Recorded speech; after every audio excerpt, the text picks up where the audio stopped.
जैसे जैसे बंगाल चुनाव में पहले चरण के मतदान की तारीख नजदीक आती जा रही है, वैसे वैसे चुनावी घमासान और तेज होता नजर आ रहा है। एक और दिल्ली बीजेपी अध्यक्ष में जहां बीजेपी के राष्ट्रीय अध्यक्ष जेपी नड्डा के घर पर बंगाल चुनाव के लिए मंथन चल रहा है, जिसमें अमित शाह और बंगाल बीजेपी के बड़े नेता भी मौजूद हैं। वहीं खबर आ रही है कि आज बीजेपी नेता मनोज तिवारी को आखिरी वक्त में खड़गपुर में चुनावी रैली करने के लिए मंजूरी नहीं दी गई है। बीजेपी का आरोप है कि रैली की मंजूरी के बावजूद टीएमसी के दबाव में, पश्चिम बंगाल प्रशासन के दबाव में उस रैली की अनुमति को रद्द कर दिया गया है।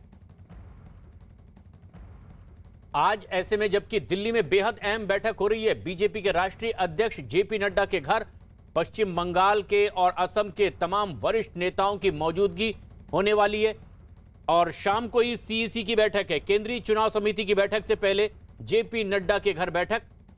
इस वक्त दिल्ली में बीजेपी अध्यक्ष जेपी नड्डा के घर एक बड़ी बैठक चल रही है और इस बैठक में गृह मंत्री अमित शाह मौजूद है। असम और बंगाल के कई बड़े नेताओं की भी मौजूदगी है। आज शाम को केंद्रीय चुनाव समिति की बीजेपी की बैठक होने वाली है और इससे पहले इस बैठक को बेहद अहम माना जा रहा है क्योंकि यहां कुछ नाम तय हो सकते हैं और उसके बाद एक नई लिस्ट, हमारे सहयोगी जिस तरह से जानकारी दे रहे थे कि देर रात तक अब जारी हो सकती है। उम्मीदवारों की लिस्ट फाइनल करके जारी की जा सकती है और पश्चिम बंगाल और असम के तमाम बड़े नेता इस वक्त बीजेपी के राष्ट्रीय अध्यक्ष के घर एक बेहद अहम बैठक कर रहे हैं। गृह मंत्री अमित शाह की भी मौजूदगी है।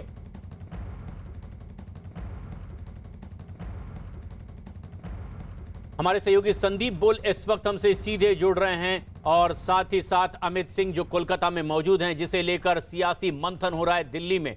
संदीप, बैठक जो इस वक्त चल रही है जेपी नड्डा के घर, किस मकसद से चल रही है, क्या उम्मीद की जा रही है? हेलो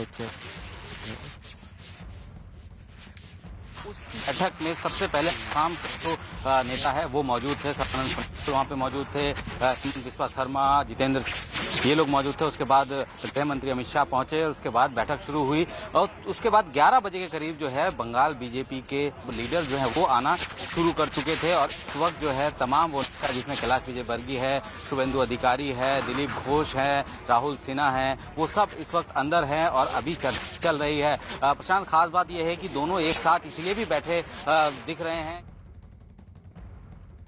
जी, लेकिन ये सारा मंथन चल रहा है असम और बंगाल चुनाव को लेकर के। अमित, हमारे सहयोगी जो इस वक्त हमसे सीधे जुड़े हुए हैं, कोलकाता में मौजूद हैं।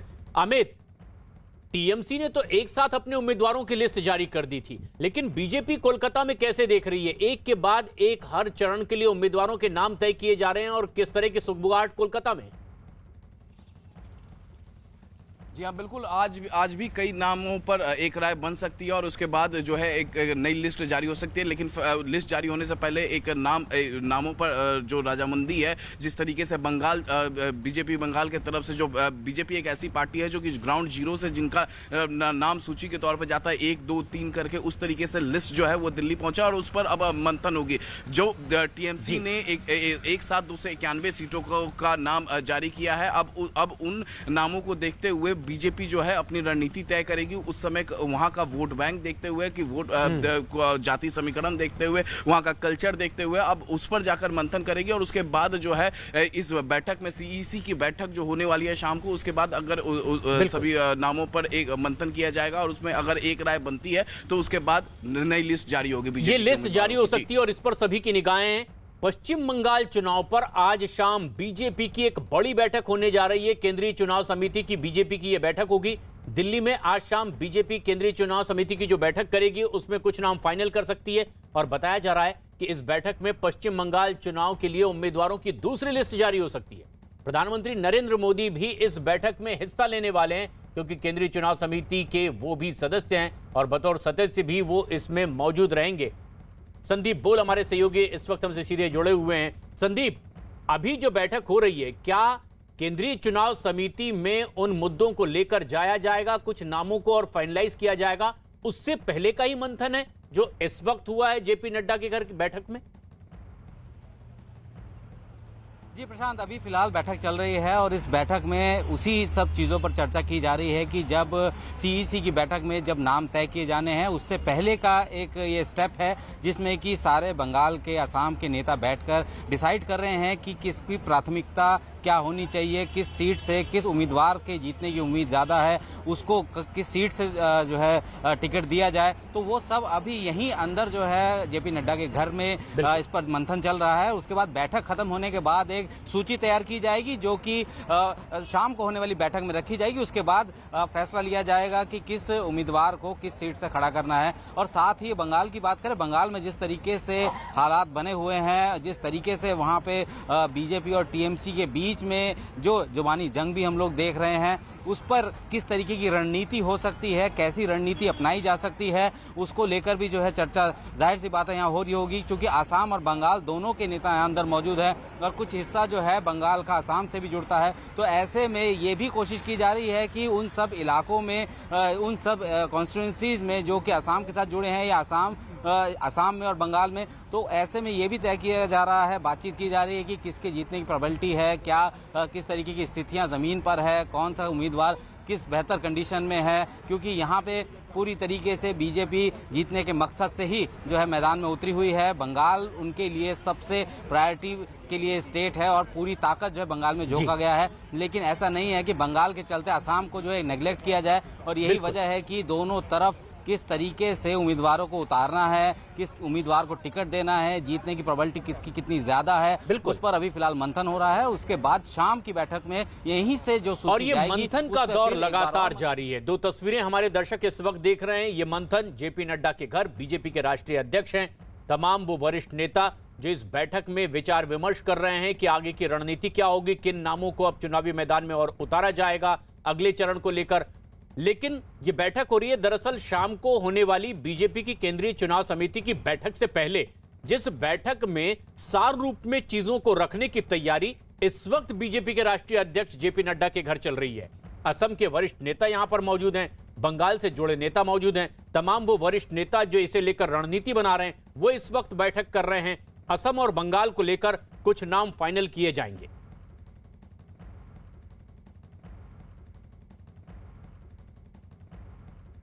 लेकिन इस वक्त की एक बड़ी खबर आ रही है, मनोज तिवारी को खड़गपुर में रैली की इजाजत नहीं मिली है। पश्चिम बंगाल में लगातार दौरे पर बीजेपी के नेता मनोज तिवारी, जो दिल्ली के प्रदेश अध्यक्ष भी रहे हैं, दिल्ली से सांसद हैं, लेकिन यूपी और बिहार में वो सुपरस्टार के तौर पर भी छवि रखते हैं भोजपुरी फिल्मों की। और ऐसे में खड़गपुर में उनकी एक बेहद अहम रैली, जिसमें उन्होंने आरोप लगाया है कि टीएमसी के दबाव में प्रशासन ने रैली को जो मंजूरी दी थी उसे रद्द कर दी है। तो आज जो बड़ी एक रैली मनोज तिवारी की होने वाली थी उसको इजाजत आखिरकार नहीं मिली है। खड़गपुर में बीजेपी की ओर से चुनाव प्रचार करने मनोज तिवारी पहुंचने वाले थे, लेकिन प्रशासन ने वो मंजूरी नहीं दी है। मनोज तिवारी ने आरोप लगाया कि इसकी इजाजत पहले दे दी गई थी, लेकिन टीएमसी के दबाव में प्रशासन ने इस इजाजत को रद्द कर दिया है।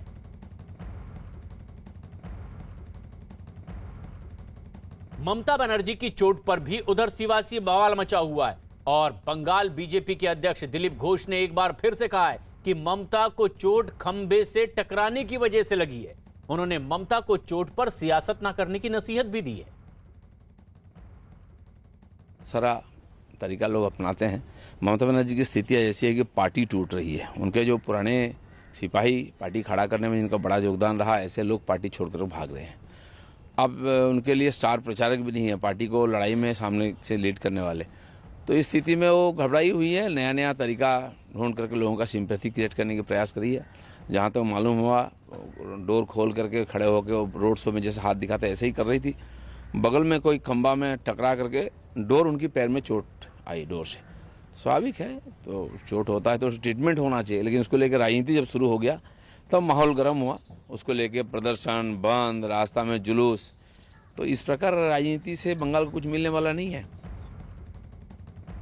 तो पश्चिम बंगाल बीजेपी अध्यक्ष एक बार फिर उन आरोपों को खारिज कर रहे हैं जिसमें ममता बनर्जी ने कहा कि साजिशन उन पर हमला हुआ और वो घायल हुई हैं। लेकिन बंगाल के मुख्य सचिव ने मुख्यमंत्री ममता बनर्जी की चोट के मामले में चुनाव आयोग को रिपोर्ट सौंपी है। बंगाल के मुख्य सचिव ने चुनाव आयोग को जो रिपोर्ट सौंपी है, खबर है कि चुनाव आयोग उस रिपोर्ट से संतुष्ट नहीं है। चुनाव आयोग ने इस मामले में कुछ और स्पष्टीकरण मांगे हैं और रिपोर्ट विस्तार से मांगी है। मुख्य सचिव की रिपोर्ट में यह बात साफ नहीं हो पाई है कि चोट हादसे की वजह से लगी है या फिर हमले की वजह से, जैसा कि आरोप ममता बनर्जी ने लगाया कि साजिशन हमला उन पर किया गया है। साथ ही साथ रिपोर्ट में जिन चश्मदीदों का जिक्र भी किया गया है उनके बयान भी बटे हुए हैं। चुनाव आयोग को जो सौंपी गई है रिपोर्ट, उसमें साफ नहीं हुआ कि दरअसल ममता की कार का दरवाजा किसी खंबे से टकराया या फिर दरवाजे को धक्का दिया गया और उसकी वजह से उन्हें चोट आई है। इसलिए अब विस्तार से उस पर रिपोर्ट मांगी गई है। मुख्य सचिव की रिपोर्ट सामने आने के बाद भी बंगाल सरकार में मंत्री जावेद खान ने धक्का मुक्की को ममता बनर्जी की लगी चोट की वजह बताया है। पश्चिम बंगाल सरकार के कद्दावर मंत्री और ममता बनर्जी के नजदीकी जावेद खान इस वक्त हमारे साथ हैं। सर, आज आप अनोखे तरीके से चुनाव प्रचार कर रहे हैं, बैलगाड़ी पर कर रहे हैं।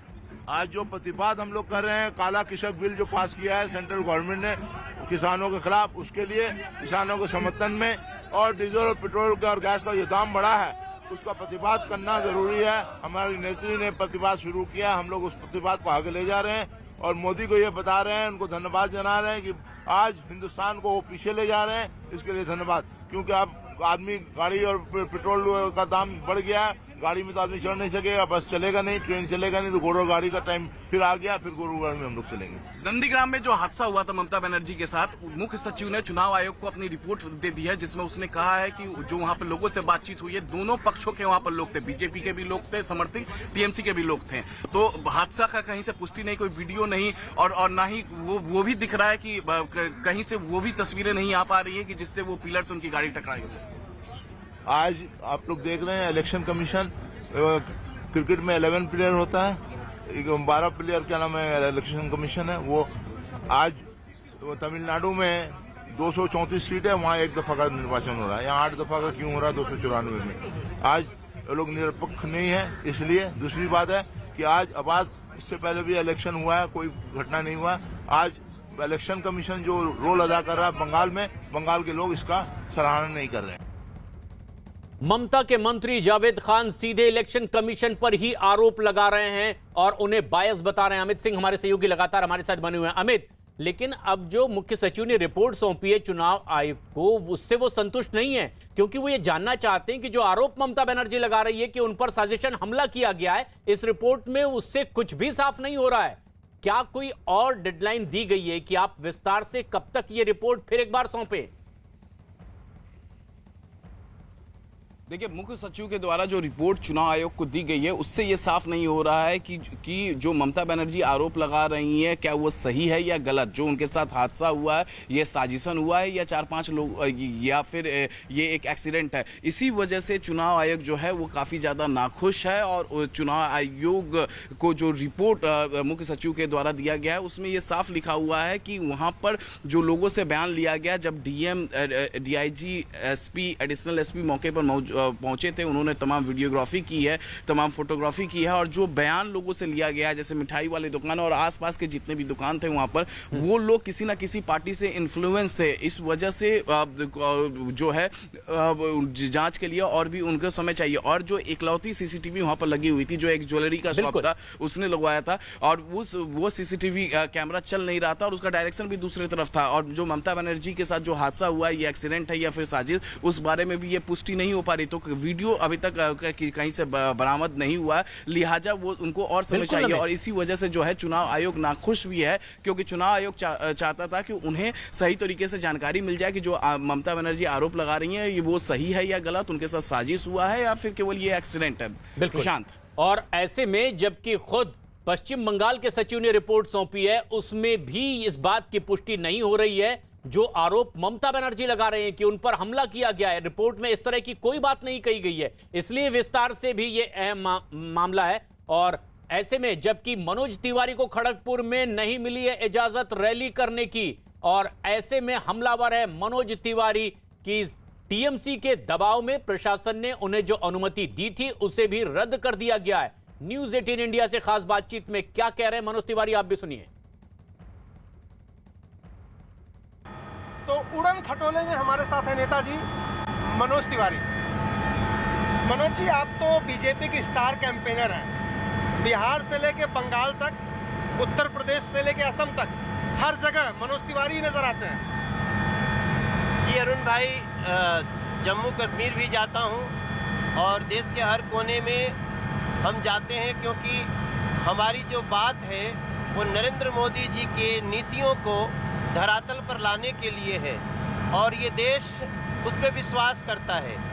इसलिए हम पश्चिम बंगाल में भी उसी प्रकार से, जैसे हम अपने घर परिवार में समझाते हैं लोगों को, हम समझा रहे हैं और लोग समझ भी रहे हैं और लोग उस दर्द को दूर करने के लिए तत्पर हैं जिसको नरेंद्र मोदी जी ने दूर करने का बेड़ा उठाया। अच्छा, एक सवाल मेरा है कि ममता बनर्जी हॉस्पिटल में थी, कल उन्होंने जिद किया, वो बाहर निकल आई, अब खेला शुरू होगा असली। एक्चुअली यही खेला अच्छे यही खेला है। पहली बार इस देश ने देखा होगा कि प्लास्टर 24 घंटे में उतर जाता है। इस देश में हर व्यक्ति प्लास्टर से परिचित है। जब फ्रैक्चर होता है तो प्लास्टर चढ़ता है और 15 दिन के अंदर तो प्लास्टर उतर ही नहीं सकता। ये अवधि एक महीना की होती है, लेकिन अगर बहुत हेयर फ्रैक्चर हो तो भी आपको 15 दिन रखना पड़ेगा। लेकिन दीदी के पैर पे लगा प्लास्टर मेहंदी की तरह उतर गया। आप देखो, 24 घंटे में प्लास्टर क्रैक बैंडेज हो गया और ये देश बहुत हंस रहा है। नहीं, क्यों हंस रहा है? चोट तो लगी है, सूजन दिखाई दे रही थी। आप क्या कह रहे हैं? चोट लगी होगी, सूजन हुआ होगा, लेकिन वो प्लास्टर का केस नहीं था। प्लास्टर तो सिंपैथी के लिए लगाया गया। प्लास्टर सिर्फ सहानुभूति का एक नाटक करने के लिए लगाया गया। उससे हंस रहा है पश्चिम बंगाल, क्योंकि सबको पता है गलती जो भी हुई है वो ममता दीदी से ही हुई है। अब वो भी जांच का विषय है, हुई है कि नहीं, चोट लगी कि नहीं लगी। लेकिन चोट लगी तो हम सब प्रार्थना करते हैं दीदी का चोट जल्दी ठीक हो जाए। लेकिन जो पश्चिम बंगाल को चोट लगी है उसको कैसे ठीक होगा, वो हमारे देश की पश्चिम बंगाल की जनता बताए। तृणमूल कांग्रेस ने एक वीडियो जारी किया, उस पर दिखाया गया है कि एक व्हील चेयर गोल गोल घूम रही है और बाकी लोग थर थर कांप रहे हैं उससे। तो दीदी झारग्राम से शुरू करने जा रही है सोमवार से प्रचार अभियान व्हील चेयर पे। देखिए, दीदी को प्रचार करना चाहिए। हम तो प्रार्थना कर रहे हैं प्रभु से कि दीदी अब वो व्हील चेयर का भी नाटक मत करो। अब आप आराम से गाड़ी में बैठ करके जहाँ जाओ भाषण दो। लेकिन व्हील चेयर वालों का ध्यान रखा क्या दीदी ने? जो पश्चिम बंगाल में व्हील चेयर जिनको जरूरत थी उसको मिला क्या? जो व्हील चेयर सहारे का भी दूसरा नाम है। इस पश्चिम बंगाल में जो बेसहारा हैं उनको सहारा मिला क्या? व्हील चेयर वालों का व्हील चेयर छीन लिया दीदी आपने, उनको तो दर्द में डुबा दिया। अब आप चाहे जितनी कोशिश कर लीजिए, पश्चिम बंगाल ने ठान लिया है बीजेपी को लाना है, टीएमसी को हटाना है। अच्छा, एक वीडियो जारी किया आपकी पार्टी ने पश्चिम बंगाल में, एक फिल्म की क्लिप है वो, जिसमें वही 10 तारीख, वही पैर में फ्रैक्चर, वही व्हील चेयर। अब आपकी पार्टी कह रही है कि ये कोई कोइंसिडेंस है या पहले से तय था? देखिए, वो एक फिल्म का दृश्य है और उसी फिल्म से लगता है कि टीएमसी के जो सलाहकार हैं उन्होंने दीदी को सलाह दे दिया। तो हम लोगों ने हमारी पार्टी ने वो वीडियो जारी किया है और ये सत्य है कि वहाँ के जो प्रत्यक्षदर्शी हैं उन्होंने ही पोल खोल के रख दी है ममता दीदी की, टीएमसी की, कि वहाँ जो कुछ भी हुआ वो ममता दीदी की अपनी गाड़ी से, अपनी गलती से हुआ और हम सभी चाहते हैं कि वो जल्दी स्वस्थ हो जाएं। लेकिन इसमें जो व्हील चेयर पे बैठने का जो एक सिनेमा से लिया गया मामला बड़ा फिल्मी है गुरु। अच्छा, एक सवाल ये भी है कि नंदीग्राम में प्रधानमंत्री ने कहा था कि उनकी स्पीच की अगर वहीं गिरना लिखा हुआ है तो मैं क्या कर सकता हूँ। शुभेंदु अधिकारी ने नॉमिनेशन दाखिल किया, आप लोगों ने उसको बहुत ग्रैंड अफेयर बना दिया। नंदीग्राम से आपको क्या रिपोर्ट मिल रही है?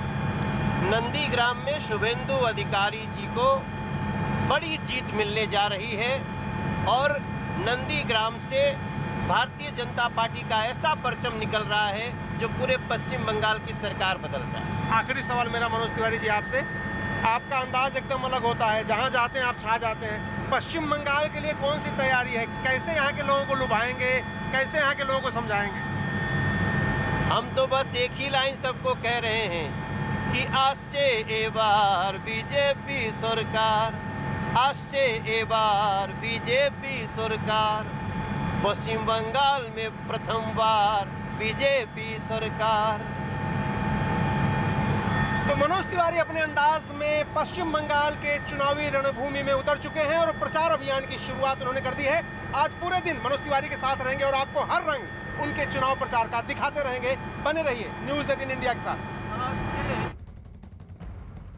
देश भर में एक बार फिर कोरोना की वजह से लॉकडाउन का खतरा मंडराने लगा है। पिछले 24 घंटे में देश भर में करीब 25,000 नए केस सामने आए और इसके बाद महाराष्ट्र के औरंगाबाद में सख्त लॉकडाउन लगा दिया गया है, जबकि नागपुर में भी 15 मार्च से लॉकडाउन की तैयारी है। 15 से 21 मार्च तक लॉकडाउन। लेकिन यशवंत सिन्हा बीजेपी के कद्दावर नेता रहे, यशवंत सिन्हा टीएमसी में शामिल हो सकते हैं। ये एक बड़ी खबर है इस वक्त की। कई दिनों से उनकी नाराजगी की खबरें आती रही, लेकिन अब वो टीएमसी में शामिल हो सकते हैं। यशवंत सिन्हा, जिन्हें केंद्र में भी बड़ी जिम्मेदारियां बीजेपी सरकार में मिलती रही है, कई दिनों से उनकी नाराजगी की खबर, लेकिन अब वो टीएमसी में शामिल हो सकते हैं। विक्रांत यादव हमारे सहयोगी फोनलाइन पर मौजूद हैं। विक्रांत, यशवंत सिन्हा से जुड़ी क्या खबर, कब वो टीएमसी में शामिल हो सकते हैं? देखिए, बिल्कुल प्रशांत, इस तरह की खबर आ रही है कि ये पूर्व केंद्रीय मंत्री, पूर्व वित्त मंत्री यशवंत सिन्हा आज टीएमसी में शामिल हो सकते हैं। जो हमें सूत्रों से जानकारी मिल रही है, इसलिए वो पश्चिम बंगाल में कोलकाता के तृणमूल भवन में ही मौजूद हैं, जो पार्टी का कार्यालय है, और उनकी आज ज्वाइनिंग हो सकती है।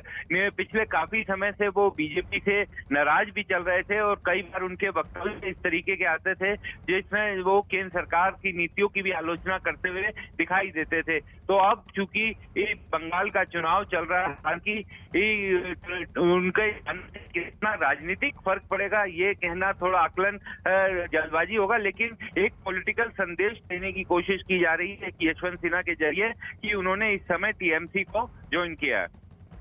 और ये एक बड़ी खबर भी है कि जो बीजेपी में कभी केंद्र सरकार में बड़ी भूमिका निभाते रहे हैं, वो अब टीएमसी में शामिल होने जा रहे हैं। हालांकि ना पश्चिम बंगाल में उस तरह का उनका कोई बैकग्राउंड रहा है, लेकिन ये साफ समझा जा सकता है कि जिस तरह की उनकी नाराजगी रही है वर्तमान बीजेपी से, उसे जाहिर करने का उन्होंने रास्ता अख्तियार किया जब बीजेपी एक बड़े घमासान में मैदान में उतरी हुई है पश्चिम बंगाल में ममता बनर्जी के खिलाफ, और ममता बनर्जी की ही पार्टी में शामिल हो सकते हैं यशवंत सिंह। लेकिन कोरोना से जुड़ी ये बेहद अहम और बड़ी खबर महाराष्ट्र से आ रही है। महाराष्ट्र में कोरोना एक बार फिर से बेकाबू होता दिखाई दे रहा है और हालात से निपटने के लिए अब महाराष्ट्र सरकार ने औरंगाबाद में 48 घंटे का सख्त लॉकडाउन लगा दिया है।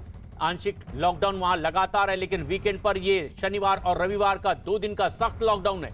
पिछले 1 महीने में औरंगाबाद में कोरोना के मामले तेजी से बढ़े हैं और इसी वजह से 11 मार्च से 4 अप्रैल तक आंशिक लॉकडाउन औरंगाबाद में लगाया गया है, जबकि वीकेंड पर यानी कि शनिवार और रविवार को सख्त लॉकडाउन है और उसी के तहत आज और कल 48 घंटे का सख्त लॉकडाउन महाराष्ट्र के औरंगाबाद में। इस दौरान जरूरी सेवाओं को छोड़कर सभी बाजार पूरी तरह से बंद हैं और तस्वीरें भी कुछ ऐसा ही बयां कर रही हैं। इसके अलावा नागपुर में भी 15 मार्च से 21 मार्च तक लॉकडाउन का फैसला किया गया है, लेकिन वहां पर भी 2 दिन का लॉकडाउन और आज की तस्वीरें वीकेंड का ये लॉकडाउन नागपुर में भी है, लेकिन 15 तारीख से 21 तारीख तक के कंटिन्यू लॉकडाउन का फैसला किया गया है नागपुर में भी।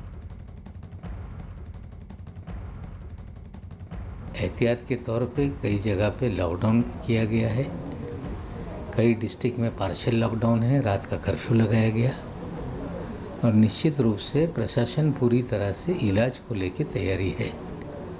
लेकिन जनता को भी चाहिए कि जो सरकार सूचित कर रही है कि लोग सोशल डिस्टेंसिंग मेंटेन करें, मास्क लगाएं, सैनिटाइज करें हाथों को, लापरवाही जनता की तरफ से हो रही है। लेकिन सिर्फ औरंगाबाद नहीं बल्कि कई और शहरों में भी इस तरह की खबरें सामने आ रही है। नागपुर में भी कोरोना बेकाबू हो गया है और इसी को देखते हुए महाराष्ट्र सरकार ने 15 मार्च से नागपुर में लॉकडाउन लगाने का फैसला किया है 21 मार्च तक के, और लोग लगातार यहां लापरवाही बरतते दिखाई दे रहे हैं। आज सुबह भी नागपुर सब्जी मंडी का हाल ऐसा ही था। ज्यादातर लोग बगैर मास्क के दिखाई दे रहे थे। खुलेआम कोरोना नियमों की धज्जियां उड़ाई जा रही है। सरकार लगातार लोगों से सोशल डिस्टेंसिंग का पालन करने की अपील कर रही है, लेकिन लोगों पर इसका कोई असर पड़ता दिखाई नहीं दे रहा है।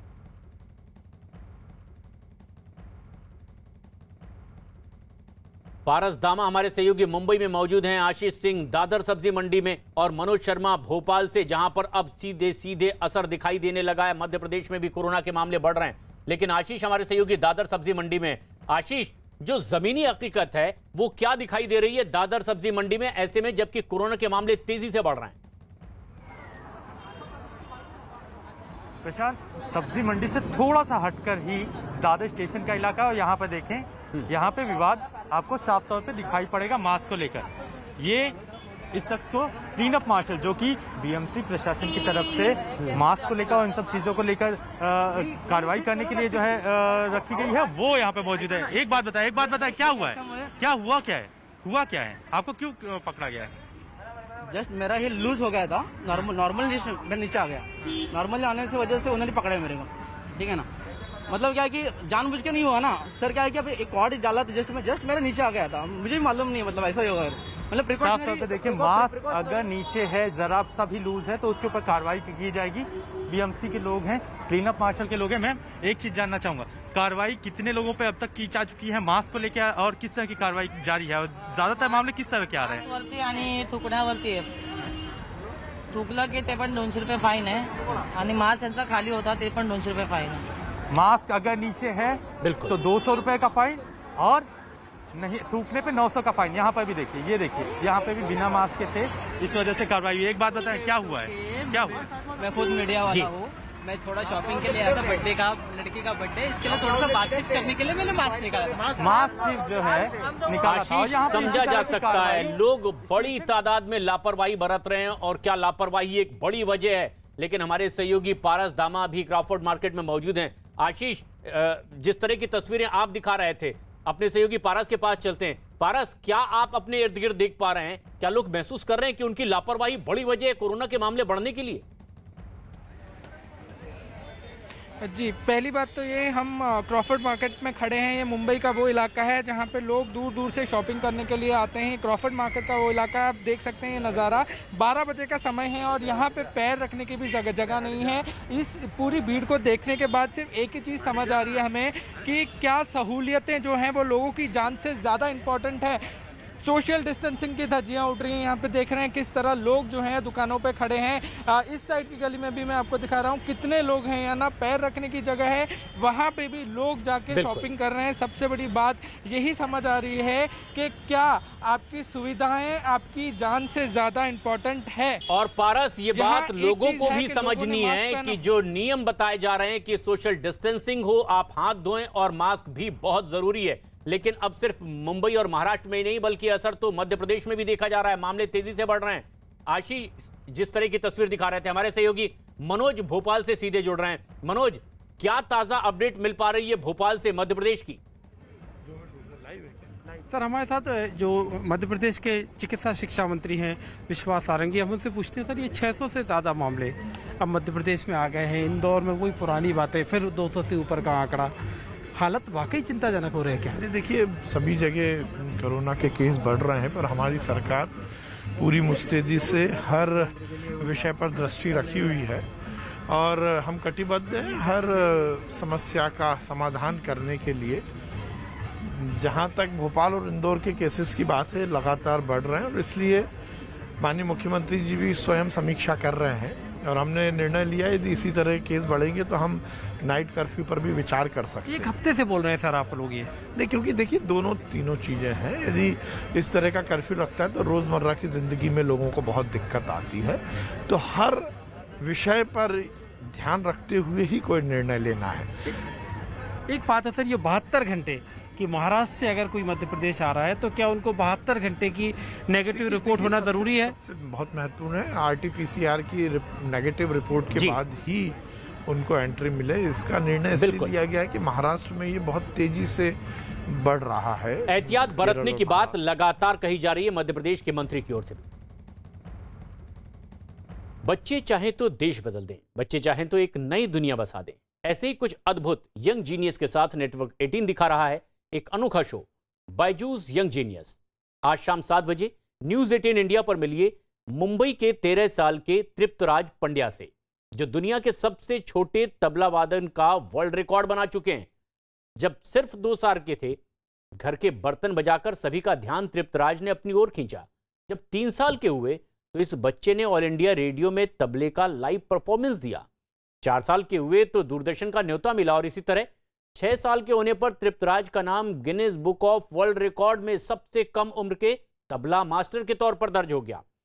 रोज घंटों रियाज करने वाले तृप्तराज तबले के अलावा हारमोनियम, ढोलक, कांगो और ड्रम जैसे दूसरे वाद्य यंत्र भी बखूबी बजाते हैं। उन्हें 2019 में प्रधानमंत्री राष्ट्रीय बाल पुरस्कार से भी सम्मानित किया गया। और आज शाम 7 बजे न्यूज 18 इंडिया पर मिलिए इस विलक्षण तबला वादक से। जरूर देखिए बायजूस यंग जीनियस।